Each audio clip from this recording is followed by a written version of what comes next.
ప్రజలకు చెప్పి శాసనసభలో చర్చ చేసి ప్రతిపక్షాల సూచనలు తీసుకున్న తర్వాతనే జిల్లాల గురించి ఆలోచన చేస్తాం. ఎవరు ఎన్ని కుట్రలు చేసినా, ఎన్ని అపోహలు సృష్టించాలని ప్రయత్నం చేసినా భూపాలపల్లి ప్రాంతం చైతన్యవంతమైన ప్రాంతం. ఎవరు ఏ కుట్రలు కుతంత్రాలతోని ఈరోజు తప్పుడు ప్రచారం చేస్తుండ్రో పసిగట్టగలిగిన శక్తి ఈ ప్రాంత ప్రజలకు ఉన్నది. భూపాలపల్లి జిల్లా ఎక్కడికి పోదు, జిల్లా కొనసాగుతుంది. అభివృద్ధి పదం వైపు నడిపించే బాధ్యత మన ప్రభుత్వం తీసుకుంటుంది. కొంతమంది చిల్లర మల్లర ప్రచారాలు చేస్తారు.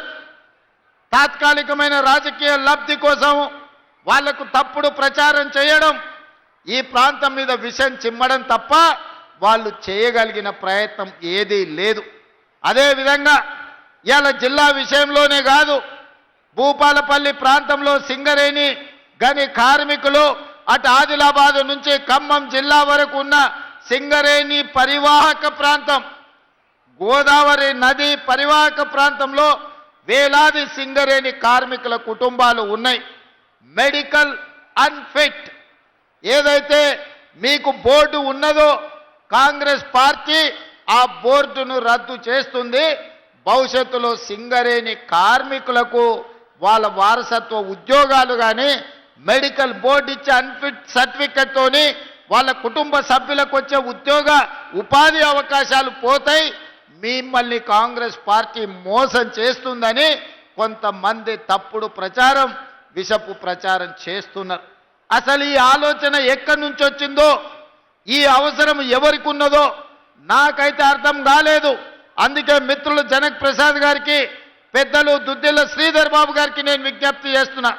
ఎవరైనా ఇట్లాంటి తప్పుడు ప్రచారాలు చేసి మెడికల్ బోర్డు విషయంలో విషము చిమ్ముతే వాళ్ళను అందరినీ మోకాళ్ళ మీద కూర్చోబెట్టి 4 ఈపుల మీదంగా దెబ్బలేయండి. ఎందుకు అనంటే ఆ ఆలోచననే ప్రభుత్వ పరిశీలనలో లేదు. కార్మికులు కోరుకున్న విధంగా కార్మికులకు మేలు చెయ్యడానికి రాష్ట్ర ప్రభుత్వం ప్రయత్నం చేస్తుంది తప్ప కార్మికులకు నష్టం కలిగించే ఏ నిర్ణయము ఈ ప్రభుత్వం తీసుకోదు.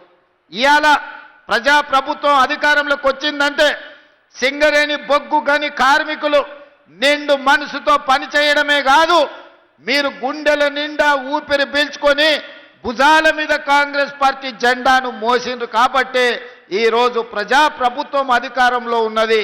ఈ ప్రభుత్వం మీది మీ సమస్యల్ని పరిష్కరించే బాధ్యత ఈ ప్రభుత్వం తీసుకుంటుంది తప్ప కార్మికులకు నష్టం వచ్చే ఏ పని కూడా ఈరోజు మా ప్రభుత్వము చేయదు.